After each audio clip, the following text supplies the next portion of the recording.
Would I Lie to You, the show that sorts the facts from the fibs. And on Lee Mack's team tonight, she presents the One Show, which is now part of British life. Without it, millions of families would have to eat their tea in silence. It's Alex Jones.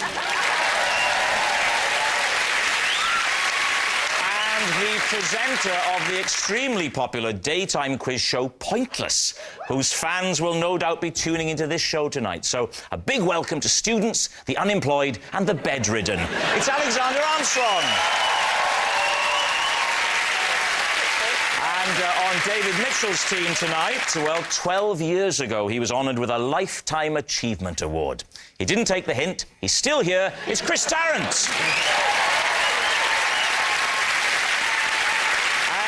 First, light lunch, now the Great British Bake Off. Is there any meal she won't exploit for her own financial gain? Mel Gedroych! And so we start with round one, Home Truths, where our panellists each read out a statement from the card in front of them. To make things harder, they've never seen the card before, so they've no idea what they'll be faced with. It's up to the opposing team to sort the fact from the fiction, and we'll start with Alex. Oh, here we go. I once lost Julian Lloyd-Webber's cello because I was chatting up a parking attendant. Well, David and team. A lot of factors there. Why were you in possession of Julian Lloyd-Webber's cello? Because he had lent it to me. Why would he lend you his cello? Well, not exactly lend. I was kind of looking after it. Where were you, Alex? I was in Manchester. Right. Yeah. Was he playing? Was he doing a gig or something? He was doing, he was like with an orchestra, but he had his own solo part, so he played. I know an orchestra. They have an instrument each, don't they? Yeah, but David, he had a special part. Oh right, okay. Yeah. But for which he didn't need his cello. It was he asked you to hold the cello. This was before. And go and check on the parking scenario in the middle of the symphony. This was before the concert. Okay. So did you know him? I hadn't met him before. No. But what was the great attraction of the parking attendant? Very handsome, very fit. It was very hot. How did you tell him a big hat like that and his jacket up He there? didn't have a hat on. They were very modern parking attendants. Oh, he didn't have a hat on? I think we need to analyse this story chronologically. Right. Yes. We start again. Now, it is the day of the concert. Right. Yes. Dawn breaks. Right. Where are you and where is Julian Lloyd-Webber? Julian Lloyd-Webber and I are both in Manchester. When did you meet? In the car park. Said like a true Welsh girl. No, the car park...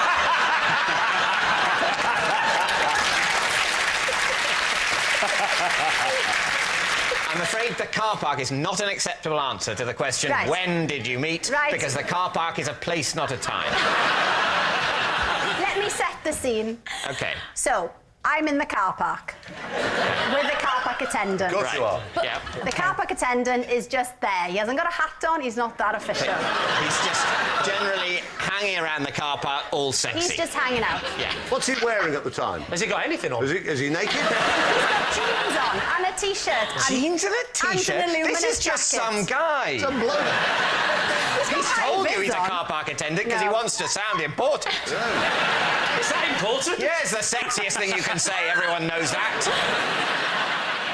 Julian Lloyd-Webber walks in with his cello. With his cello. Which weighs about 4 ton. No, they're not that heavy. Well, Chris. no. They're not that heavy. And for someone like Julian, who's probably got a bit of sinew and bicep because of all his playing, it would be very light. Yeah. It's not That's going how to feel they heavy. pick cellists, isn't it? They Yes. pick the ones that can carry it. You can teach anyone to play it, but it's the carrying it that's the trick. Exactly. He pitches up. He's on his phone. Yeah. Oh, while carrying the cello. Yeah. What a guy. Were you trying to get off with the car park man because you wanted to not pay for your own parking? It's difficult to know if you're a car park attendant whether any relationship you're in is genuine. Is it me or is it just for the free parking? Yeah, exactly. Did he just hand the cello to you with a Yes. nod like that while he was on the understanding that you would know what he meant? No, he'd put it down on his side and then just went, What happens then? Yes, this is crucial. Then Julian comes off the phone, taps me on the shoulder. Where's my cello? I look round, cello gone. What? No! It was the car parking attendant. Who took the cello then? The cello Yeah? had made its way into the concert hall. Of course On it its has. own. On its own. The very best cellos can do that, can't they? Well, somebody has taken the cello, gone into the concert hall with the cello. Julian and me flummoxed. Flummoxed? So this is not an attempt to steal the cello. This is a do-gooder seeing an unattended cello and thinking, well, I can't leave that lying around. Someone could steal it. I'd better steal it. It was a good citizen who thought, that's worth millions. It's on its own. I'll take it in. Why were you at this concert? What was your ostensible role? I was a runner researcher. So I was working on a television programme that they were making. That's new information. You didn't say that. I'm suddenly Yeah, coming round to I know. Julian's point of view. I know. So what do you think, David? What are you going to say? It's utter nonsense. You think it's nonsense? I'm going to say she's lying. You both I'm think gonna she's say lying? She's lying, yeah. He's lying in Well, I think it's true. Do you? But not enough to overrule. I haven't... Oh, don't say that, because now you... Well, no, it's very rarely that I overrule. At the moment, I believe in democracy. Yeah. But if it turns out you guys are wrong, I may lose my belief in democracy, and this could become a police state. So your answer is? We're going to say it's a lie. Saying it's a lie. Right. Alex Actually, Jones. no, we're going to say it's true.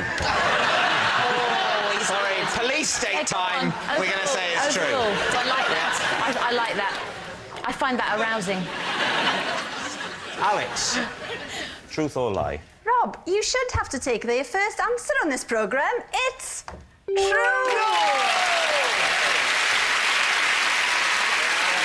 Yes, it's true. Alex did lose Julian Lloyd-Webber's cello because she was chatting up a parking attendant. Right, next up, it's Xander. I once prevented a burglar from breaking into my house by hiding behind the door and barking like two different dogs at him. David's team. First up, please do the two different dogs that you did. And say what the dogs were. OK, well, I doubt that Xander, in his state of panic, went, first I'll do a Yorkshire Terrier, then I'll do... No, not an Airedale, No. a Retriever. This is... I can't do a retriever. I can't do a retriever. I've tried. No, what I tried to do... The effect I was going for was of scratching paint and doing... What I wanted to give an illusion of was weight and snuffling. So I went for...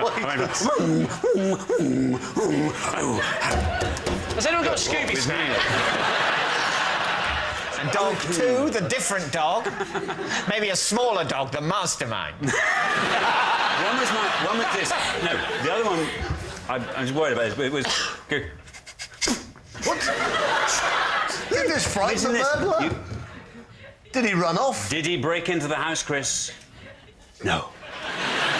You're crouching down behind a door. Yes. And a burglar is also coming through the door. Well, what was happening was the burglar was busy, was at the door trying to force his way in by shoulder barging. The door wasn't open, but he was trying to break the jam. So this was at night. And is your bed Yes, right this by is your... nice. Is your bed right by your front door?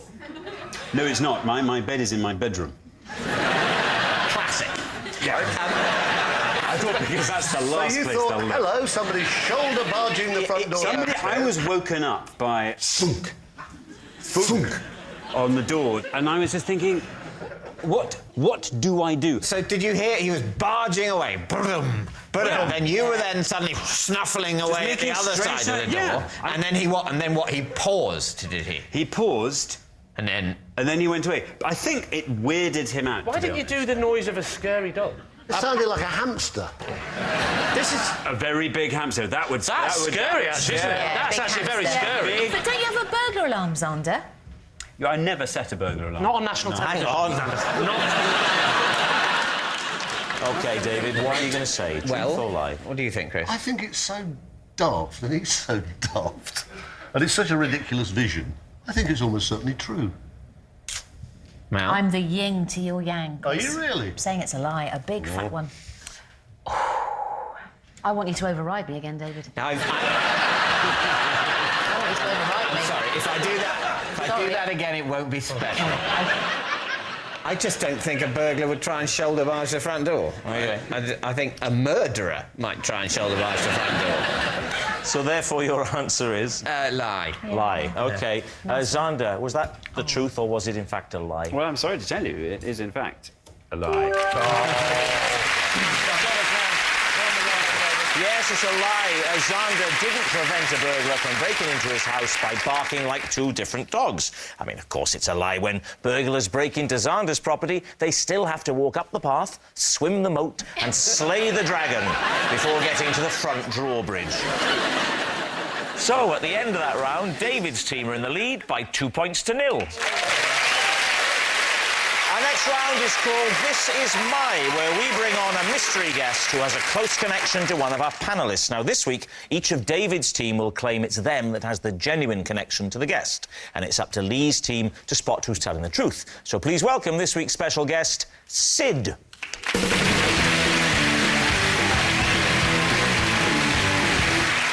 So, Chris Tarrant, what is Sid to you?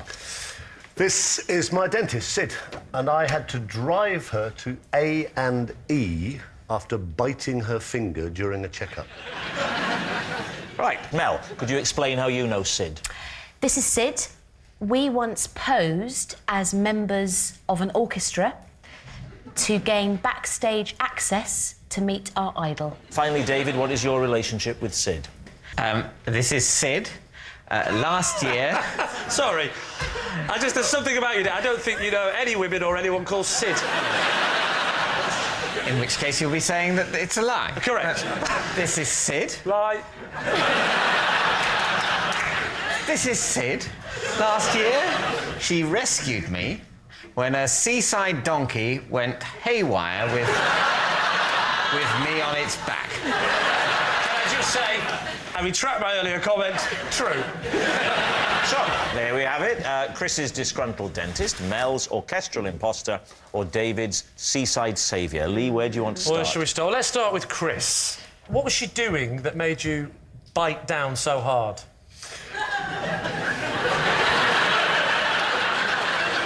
She's actually a very accomplished dentist. Her real name is Sydney Matthews. She is the junior partner in a company called Matthews and Priddy in Weybridge in Surrey. Whoa. Who are Sorry, top her real name is dentist. Sydney. Sydney. Sydney? Girl's name, Sydney. I couldn't understand what he was saying, but now someone shouted it really loudly in Welsh. It's a lot clearer. So, sorry, Chris, say it again. I fixed up to go and have a temporary crown taken out and put the proper one in. Oh, yeah. Coronation, was it? You're getting above yourself, Tarrant. So she starts doing this little bit of drilling, and of course you've got so much glue in your mouth. I'm going, it really hurts, I want to unattach it. And she said, what? At which point I bit her finger, in fact 2 fingers, really quite badly. And she is pouring blood. And has Sid treated you since? No, but she's due to in about 3 months, so I'm trying to be quite nice to her. Right, do you want to move on to another suspect? David, what did it do, the donkey? It ran suddenly in one direction with me on its back. No. Yes. Where were you? I bet he says was on the- Blackpool. No, I was Where on were the beach. It was in Norfolk. And a beach in Norfolk. Do you know which beach? I know Norfolk quite well. Which beach in Norfolk was it? Oh, damn. It was Great Yarmouth. When was this? It was last year. Do they let adults ride donkeys? Good question. Ask him. Yes, they do. They did. I got on the donkey, it went haywire. Why What, did- you saying I'm a liar? The donkey went haywire and Sid rescued me. But what scared the donkey? Yeah, I can answer that. What scared... You haven't explained why you were on the donkey. When I look at you, I don't think donkey. Thank you. I think Mel does. The aim was...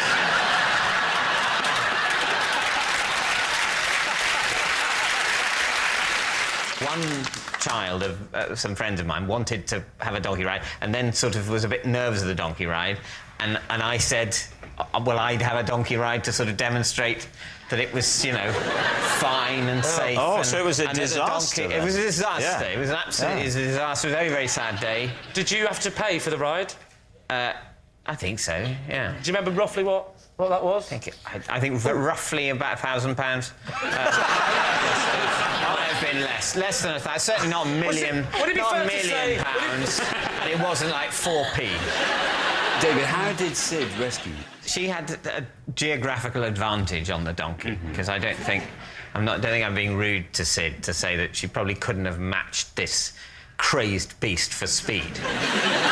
She was over where the donkey was headed, sort of near there, and was able to intercept and grab the bit of string that's attached to a donkey's face. It's like having Zara Phillips with us, isn't it? Yeah. It really is. Literally never seen a donkey in your life. Right, what about Mel then? Just remind us again of your story. This is Sid. Yeah. And we once posed as members of an orchestra Yeah. to meet our idol, Right. Who's the idol, just for fun? Leslie Judd, the ex-Blue Peter presenter. Don't need to tell me who Leslie Judd is. So, does Leslie Judd also play in an orchestra? Not that I know of. What was she doing What there? was she then? doing there? She was hosting the event. Where was it? It was in Oxford Town Hall. And you were how old? 16. You say you posed We- as orchestra members. How did you go and buy an instrument? We borrowed from a friend, funnily enough, a cello case. Well, that's all you'd need, because one of you gets in it. Yeah. So hang on, when you were 16, I'm just thinking this through. Leslie Judd, as we all know, is a Blue Peter presenter back in the glorious The heyday Fab Four. of The Fab Blue Four. Peter. Exactly. Noakes, Purvis, Singleton, Judd. When Yeah. grown-ups used to... Yeah. When grown-ups used to host Exactly. Blue Peter. Yeah. Great times. Did it work? We got past security. I'm not sure about this security business, to be honest with you. I can imagine a Oxford meeting. Town Hall. Oxford Town Hall, where they're going, here we go on next week. Leslie Judd is hosting an orchestra. We're going to need some security. Did she sign anything for you? She did, yep. I had a Blue Peter annual. Yeah. I think Leslie was in circus gear on the front. I've got that one. Oh, that's Yes. All right, we need an answer, so what are you going to say? I think it's Chris. You think Chris Because bit a lady? Sid, more importantly, Yeah. looks like she could be a very good dentist. No, you see, I have to disagree. I disagree. If we're going by looks alone, I'd say she's more likely to have manhandled a donkey. Well, we can't just go by looks, can we? I think she looks like a really lovely friend of Mel's. We need an answer, so Alex thinks it's Chris. Are you sticking with that? Are you- I'm sticking 100%. And Lee, presumably, you think me? Despite my real gut reaction that it's David, I would say, of the two, we will go with Mel. Ah. Or will we go with Chris? Split the difference. Me!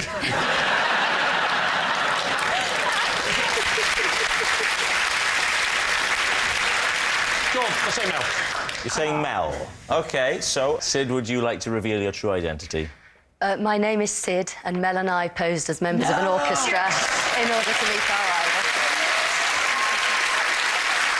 Yes, Sid and Mel did once pose as members of an orchestra in order to get backstage and meet Leslie Judd.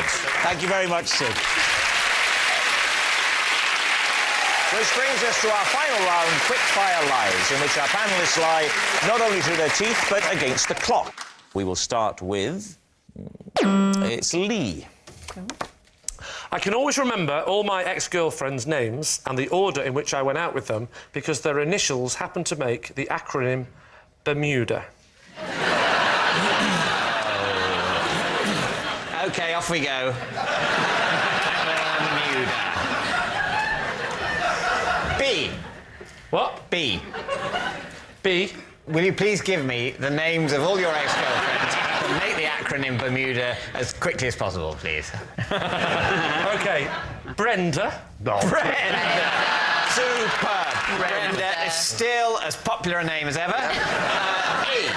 Sorry? Ethel? I'm helping you. What's the next one? E. Is it Ethel? No, it's not Ethel. Enid. No, it's not Enid. Have another guess. Erin. Sorry? Erin. Erin. Okay. I just spelled Bermuda. Well, I know, I was joking, yes. Sorry, R. That was R. That was actually Regine. Sorry? Regine. Regime, as in regime change. No. Next up after regime. Regine was the lovely Molly. Molly. I could tell you a thing or two about Molly, but this isn't the time. Next one. What about you? This is the weird one. Right? They're all a bit weird. Not actually her name, right? But in my nickname for her, Una. What was her real name? Sally. Why did you call Sally Una? Because Una Stubbs played Aunt Sally in Where's the Gummidge. Oh, that's very good. That's very good. He's good. Dave, experimental year. If you've forgotten it, I'll never forgive you.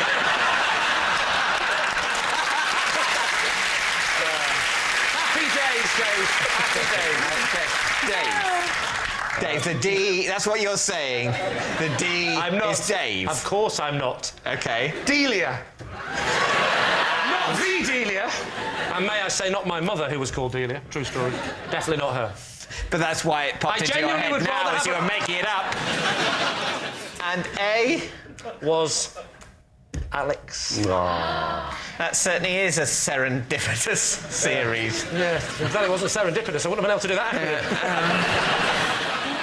What was the M again? What? The M again? Molly. And the E? Was... What? The E. I'll tell you exactly what the E was. The E was... It was, in fact. I'll tell you exactly.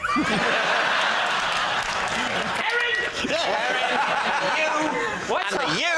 And I The loved U. her. No? The U. Sally. Real name? Yes. Come on, Lee, you know this. The D. Give me a D. The D was... Mummy. Deirdre. The E. Give me an E. Erin. The B. Give me a B. That was a long time ago, to be fair. Brenda. And the R. And the R was Regine. Regine. Little Regine. Yeah. Well, Is that a name? Regine. It's a name, isn't it? Tell me it's a name. Regine's a name. Anything's a name, isn't it? I went out with a girl called Cupboard for 3 weeks.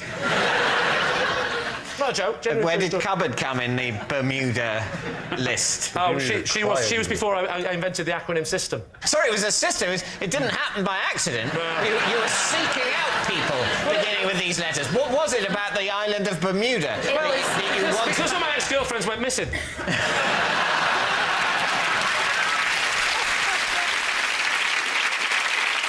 So what do you think, David? What does your team think? I think it's a lie. Would he go with somebody called Brenda? What do you mean, would I go? Yes, she was Miss World, right? She came and she said to me, I really like you. And I went, I like you. What's your name? Brenda. Forget it. So what's it going to be, David?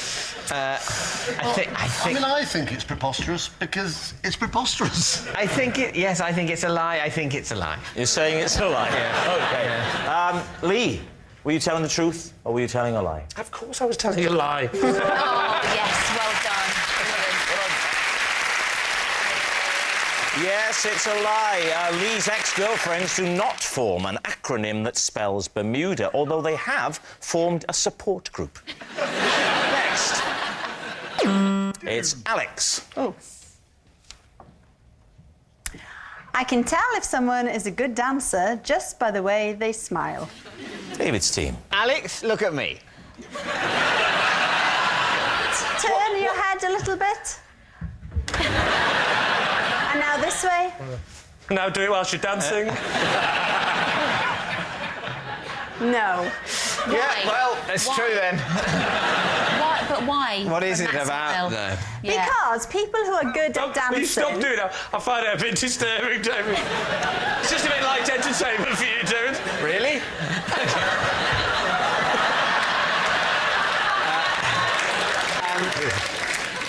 What is it? Yeah, what it's about. What do you look for? Well, people who are good at dancing will look naturally smug. What are you saying? Now, you're putting on a smug face. No, he's not. And people who are good at dancing have shorter teeth than you. It's just something about dancers. They seem to be a little bit underdeveloped in the tough area. Are they making up for their short teeth by Could learning be, to dance? I don't know, but it seems to be a pattern. That's what I found doing extensive research. So I'll go round you all now. Open up. You could be all right. Oh, that's a backhanded compliment. No short tooth person. Not mine. Go on. Rob? Rob, he's got quite long teeth. No. The thing is, Rob, look. you get up there and prove her wrong.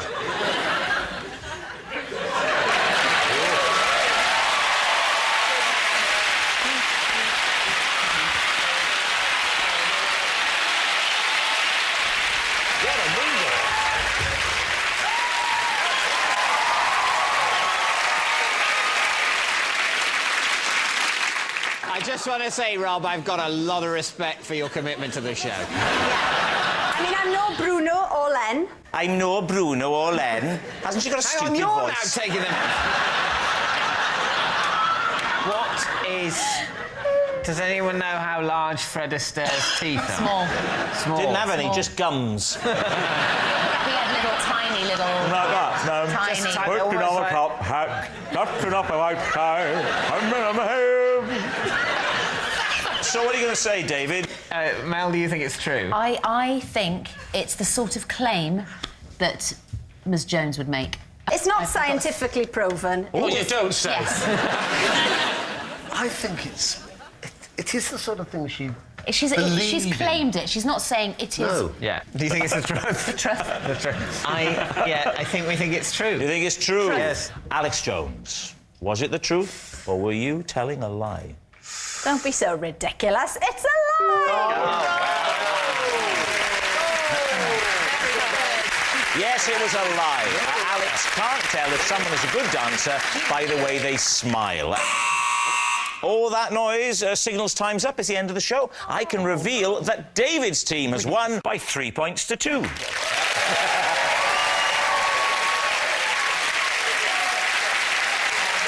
But it's not just a team game, and my individual liar of the week this week is Alex Jones.